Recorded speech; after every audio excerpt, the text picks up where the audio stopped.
और इस तरह से तख्ता पलट का ट्रिगर ईरान में ऑन है और ईरान में खामनेई के खिलाफ चल रहे विरोध प्रदर्शन के बीच अमेरिकी राष्ट्रपति डोनाल्ड ट्रंप का भी एक बहुत बड़ा बयान सामने आ गया है।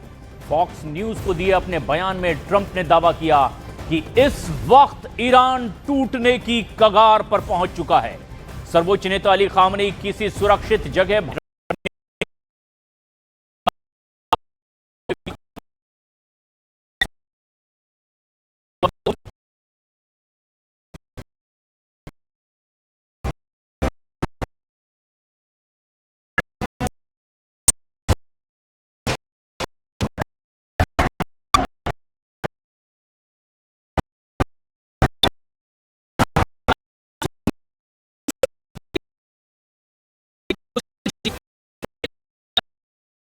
ईरान के सर्वोच्च नेता अली खामनेई का शायद ये सबसे बुरा दौर है।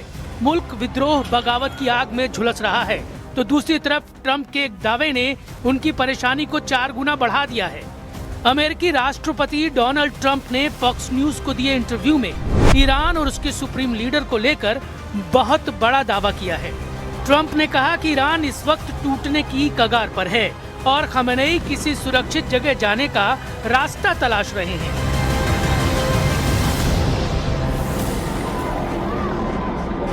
ट्रंप यही नहीं रुके, उन्होंने ये भी धमकी दी कि अगर ईरान में प्रदर्शनकारियों पर गोली चलाई गई तो अमेरिका बहुत कड़ा जवाब देगा। ईरान में जब से जनता का उग्र प्रदर्शन चल रहा है, तब से डोनाल्ड ट्रंप ने ये 4थी बार खामनेई को धमकी दी है। In the past, they've started shooting the hell out of people, and all of a sudden people without any weapons whatsoever are standing there and you have machine guns gunning them down, or they take them to prisons and then hang them and kill them. So they played rough, and I said, if they do that, we're going to hit them very hard. So far, for the most part, there's been some of it, but for the most part, they haven't. There have been people killed. Some of them, the crowds are so big that some of them have had really were stomped on. Literally, it was terrible. The crowds are just they're massive. The enthusiasm to overturn that regime is incredible. राजधानी Tehran से 28 दिसंबर 2025 को शुरू हुआ प्रदर्शन तेजी से पूरे देश में पहुंच गया। ईरान के 100 से ज्यादा शहरों में जनता सड़कों पर उतर आई। कहीं आगजनी, कहीं तोड़फोड़ तो कहीं पुलिस से हाथापाई। देखते देखते ईरान में हालात भयावह हो गए।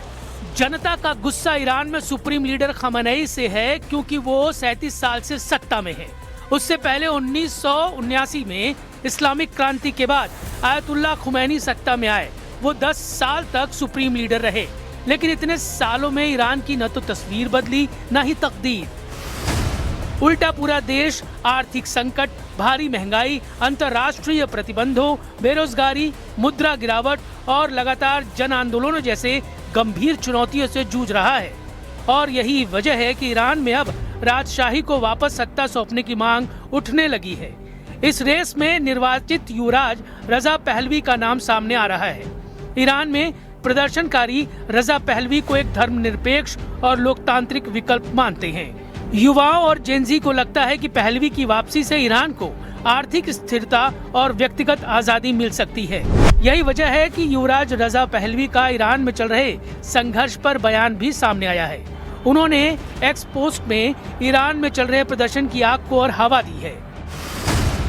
रजा पहलवी ईरान के निर्वासित क्राउन प्रिंस हैं। पहलवी राजवंश के उत्तराधिकारी माने जाते हैं। ईरान के आखिरी शाह मोहम्मद रजा पहलवी के बेटे हैं। 1979 में ईरानी इस्लामिक क्रांति में राजशाही खत्म कर दी गई। मोहम्मद रजा पहलवी और उनका परिवार निर्वासन में अमेरिका में रहने लगे। ईरान को एक सेक्युलर डेमोक्रेटिक देश बनाने की मांग करते रहे। अब जब ईरान में सत्ता विरोधी संघर्ष शुरू हुआ, तब राजशाही के क्राउन प्रिंस दोबारा मैदान में आ गए हैं। उन्हें उम्मीद है कि खामनेई सत्ता से बेदखल किए जाएंगे तो ईरान का शासन चलाने के लिए बेहतरीन विकल्प वही होंगे।